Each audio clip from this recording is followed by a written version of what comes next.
پیارے بچوں، کسی ملک میں ایک بادشاہ حکومت کرتا تھا جو کہ نہایت گھمنڈی اور اپنی تعریف سننا پسند کرتا تھا۔ اگر کوئی بھی اس کی تعریف نہ کرتا تو وہ آپے سے باہر ہو جاتا اور اسے کڑی سے کڑی سزا دیتا، چاہے وہ اس کا قریبی ہی ساتھی کیوں نہ ہو۔ بادشاہ کی 7 بیٹیاں تھیں۔ ساتوں بیٹیاں نہایت خوبصورت اور بالکل ایک جیسی ہی لگتی تھیں۔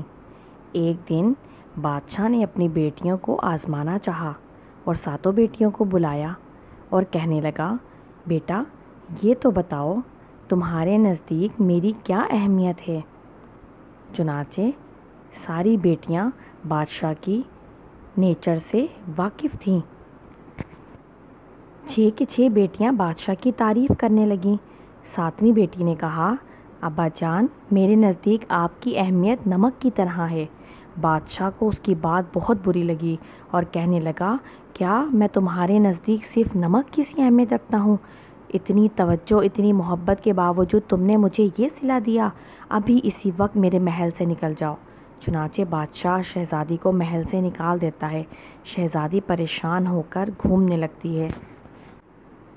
شہزادی در بدر بھٹکتے بھٹکتے اچانک ایک جھونپڑی کے پاس رکتی ہے۔ جھونپڑی کے باہر ایک بڑھیا شہزادی کو دیکھ کر فوراً اسے جھونپڑی کے اندر لے آتی ہے۔ شہزادی اپنی ساری رودات اسے سناتی ہے۔ وہ بڑھیا شہزادی سے محبت سے پیش آتی ہے اور کہتی ہے، بیٹا جب تک تمہیں کوئی لینے نہ آئے تم میرے پاس ہی رہو۔ چنانچہ بہت عرصے تک شہزادی اسی بڑھیا کے ساتھ رہنے لگتی ہے اور اسے اپنی ماں کی طرح سمجھنے لگتی ہے۔ ایک دن بادشاہ اپنے سپاہیوں کے ساتھ شکار کھیلنے جنگل کی طرف جاتا ہے کہ بھٹک جاتا ہے۔ اسے ایک جھونپڑی نظر آتی ہے۔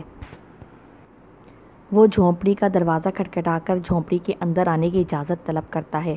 وہ بڑھیا اسے اندر آنے کی اجازت دے دیتی ہے۔ بادشاہ کو نہایت سخت قسم کی بھوک لگی ہوتی ہے۔ وہ بوڑھی عورت شہزادی کو کھانا بنانے کا کہتی ہے اور کہتی ہے کہ بیٹا آج تمہارے پاس اپنی بات کو صحیح ثابت کرنے کا بہترین وقت آ گیا ہے، لہٰذا بادشاہ کے لیے کھانے پکاؤ۔ شہزادی بادشاہ کے لیے بہت سارے کھانے پکاتی ہے۔ بادشاہ کو معلوم نہیں ہوتا کہ یہاں پر شہزادی رہتی ہے۔ چنانچہ شہزادی بہت سارے کھانے پکاتی ہے لیکن اس میں سے کسی میں بھی نمک نہیں ڈالتی۔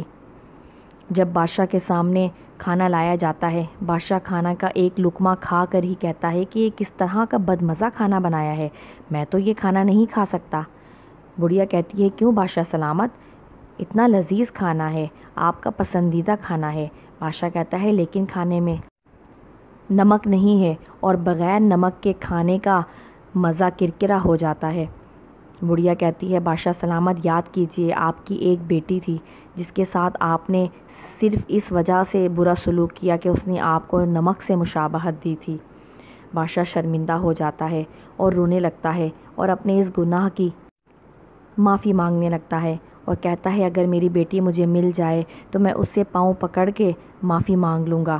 شہزادی یہ سن کر تڑپ جاتی ہے اور بادشاہ کے سامنے آ جاتی ہے اور کہتی ہے، ابا حضور آپ میری بات کو سمجھ ہی نہ پائے تھے۔ در حقیقت نمک کھانوں میں بے انتہا اہمیت کا حامل ہے کہ اگر کسی کھانے میں نمک شامل نہ کیا جائے تو کھانے کا اصل ذائقہ ہی چلا جاتا ہے۔ بادشاہ کہتا ہے، جی بیٹا میں تمہاری بات کو سمجھ نہیں پایا تھا۔ بادشاہ شہزادی سے معافی مانگتا ہے۔ شہزادی کہتی ہے، ابا حضور گستاخی معاف، میں آپ کی بیٹی ہوں، آپ کو مجھ سے معافی مانگنا زیب نہیں دیتا، آپ کو احساس ہو گیا، میرے لیے یہی کافی ہے۔ بادشاہ شہزادی کو لے کر واپس محل میں چلا جاتا ہے اور پھر شہزادی وہاں ہنسی خوشی رہنے لگ جاتی ہے اور اس طرح بادشاہ کا غرور اور تکبر بھی خاک میں مل جاتا ہے۔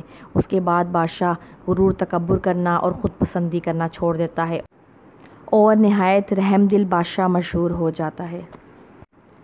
پیارے بچوں، امید ہے آپ کو میری اس کہانی پسند آئی ہوگی۔ اگر آپ کو میری ویڈیو پسند آئی ہے تو میرے چینل کو سبسکرائب کریں، ویڈیو کو لائک کریں اور کمنٹ کرنا ہرگز نہ بھولیں۔